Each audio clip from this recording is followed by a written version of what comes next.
Hi there, my name is Marcus, and this is a video on how to set up a Java development environment on a Linux computer.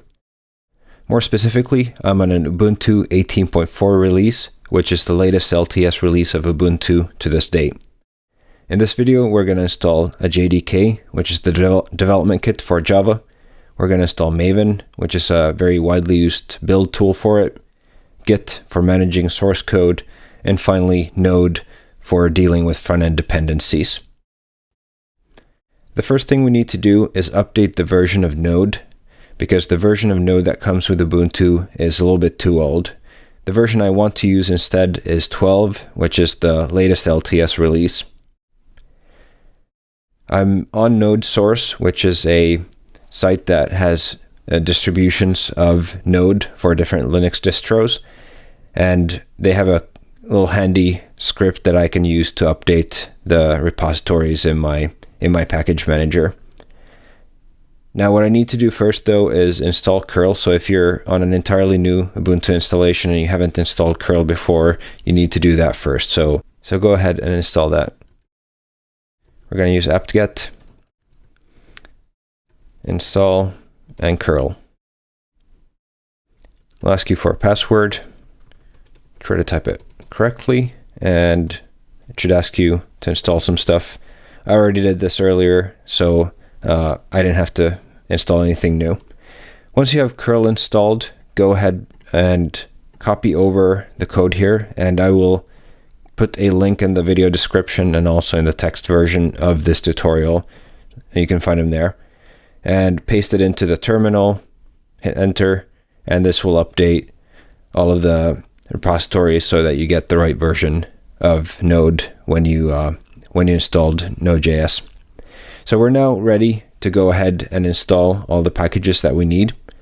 So again, we're going to use apt-get, and we're going to install, first of all, OpenJDK, which is a open source JDK distribution, version 11, which is the latest LTS, and the JDK version of that, which is the development kit which we need in order to actually create our own Java software. Then we're going to install Maven, which is a build tool and a dependency management tool. We're going to install Git so that we can have a tool for managing our version or to version our software. And finally, we're going to install Node.js that we just updated above. Now, depending on your internet connection speed, this will take a little while. There we go. And then we'll just verify that it works. So we can make sure that we have Java installed version. And you can see that we have Java 11 installed. So now we have all the actual tools that we need to build a Java application. The other thing that we need is a IDE or a editor for our code. Here I'm going to use IntelliJ, which is my personal favorite IDE for Java development. We're going to use the community edition. It's going to be fine for most of the stuff that you're going to build.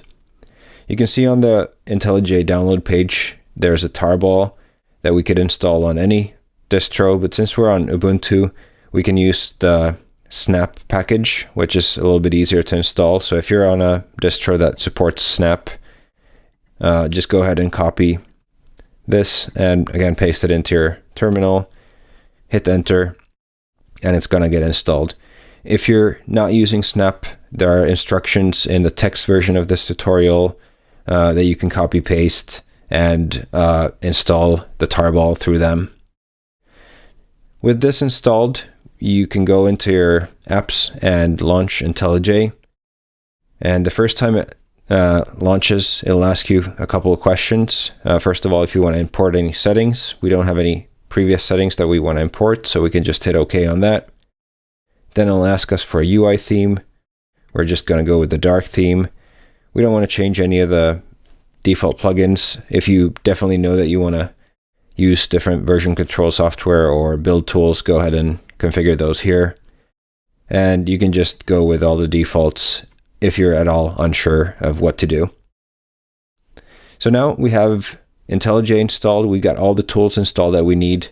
And in the next video, we're going to take a look at how we can import a Java project into IntelliJ, how we run it, how we can debug software, and do all of that good stuff. So be sure to subscribe to the channel so you get updates on when that next video comes out. And go ahead and check out the text version of this tutorial so you get links to all the web pages that I showed here, and you can copy paste all the commands needed to install the tools here. Thanks again for watching, and see you in the next video.